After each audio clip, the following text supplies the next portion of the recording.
ഇനി കാർഷിക സംസ്കൃതിയുടെ ഗൾഫ് വർത്തമാനത്തിലേക്ക്. ഫുജൈറയിലാണ് ആ വിസ്മയം. കെട്ടിടങ്ങൾ നിറഞ്ഞ ഗൾഫ് നഗരങ്ങളിൽ അപൂർവമായി മാത്രം കാണുന്ന ആ പച്ചപ്പിന്റെ സമൃദ്ധി ആരെയും അതിശയിപ്പിക്കും.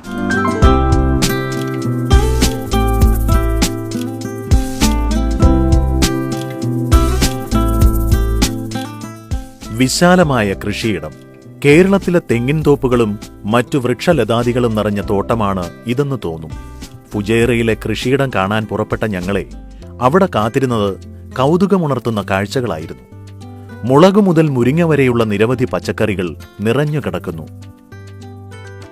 UAE-യിലെ ഈ വേനൽക്കാലത്തിൽ ഫാമിനുള്ളിൽ സുഖകരമായ ഒരു കാലാവസ്ഥ അനുഭവപ്പെടുന്നുണ്ടായിരുന്നു. ഈ പച്ചപ്പിനും അപ്പുറത്ത് വിശാലമായിരുന്ന ഫാമിൽ നിറയെ പശുക്കളും ആടുകളും മറ്റു ജീവജാലങ്ങളും നിറഞ്ഞ ലോകമാണ്. ഫുജൈറയിലെ ക്ഷീരോത്പാദന രംഗത്തെ വിപ്ലവമാണ് ഈ ഫാം. 150ഓളം ലിറ്റർ ശുദ്ധമായ പാല് ദിവസവും ഫുജൈറക്കാർക്ക് വിൽക്കുന്ന ഈ കേന്ദ്രം ആശ്രയിക്കുന്നവരാണ് ഇന്നാട്ടുകാരിൽ ഭൂരിഭാഗവും. പാക്കറ്റ് പാലിന് തനിമ നഷ്ടപ്പെടുകയും കൃത്രിമത്വമില്ലാത്ത പാല് ലഭിക്കാതെ വരികയും ചെയ്ത സന്ദർഭത്തിലായിരുന്നു ഫാമിന്റെ ഉദയം. ഫുജൈറ നിവാസികൾ ശുദ്ധമായ പാല് തേടി ഇവിടെ എത്താൻ തുടങ്ങി. ദുബൈയിലെ അറബികളുടെ ഉടമസ്ഥതയിലുള്ള ഫാമിന്റെ നിയന്ത്രണം കോഴിക്കോട് മേപ്പയൂർ സ്വദേശികളായ 3 പേർക്കാണ്. ചെറുനാരങ്ങുണ്ട്, പച്ചക്കറി ഒരുവിധമെല്ലാം ഉണ്ട്, പിന്നെ ആടുണ്ട്, കോഴിയുണ്ട്, താറാവുണ്ട്. പിന്നെ ഇതിനൊന്നും വിൽപ്പനയില്ല, ഇതെല്ലാം ഇവിടെ തന്നെ ഉപയോഗിക്കുന്നത്. ആട്ടിനെല്ലാം ഇവിടെ തന്നെ ഇറക്കുന്നതാണ്. പാല് വിൽക്കും, മോര്, നെയ്യ്, ഇതെല്ലാം വിൽപ്പന ഉള്ളൂ. 120 പശുക്കളുണ്ട്. 120 പശുക്കൾ, 10 രൂപ എരുമ, ആടുണ്ട് 10-100, കോഴി. പിന്നെ പാൽ ഇവിടെ തന്നെ വിൽപ്പനയാണ്.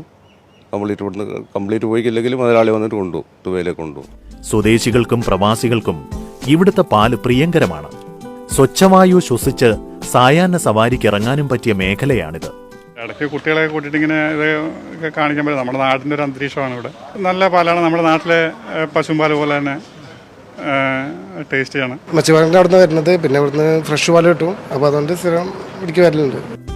100ഓളം വരുന്ന പശുക്കളെയും എരുമകളെയും സംരക്ഷിക്കാൻ 10ലധികം പാകിസ്ഥാനി തൊഴിലാളികളുണ്ട്. പശുവിന് തീറ്റ കൊടുക്കുന്നതും പാല് കറക്കുന്നതുമെല്ലാം ഇവർ തന്നെയാണ്. ഇണക്കമുള്ള മാടുകളാണെങ്കിലും ക്യാമറ കണ്ടപ്പോൾ അവയ്ക്ക് പിടിച്ചില്ല. ചിലർ ഉച്ചത്തിൽ കരഞ്ഞു, മറ്റു ചിലത് ഓടാനും ശ്രമിച്ചു. പശുവിന് പുറമെ ഫാമിൽ വളർത്തുന്ന താറാവുകൾ ഫാമിന്റെ ആകർഷണമായിരുന്നു. ഇവയുടെ മുട്ടകളും ആട്ടിറച്ചിയും ഫാമുടമയായ അറബി ആഴ്ചയിൽ ഒരിക്കൽ വന്ന് ശേഖരിക്കും.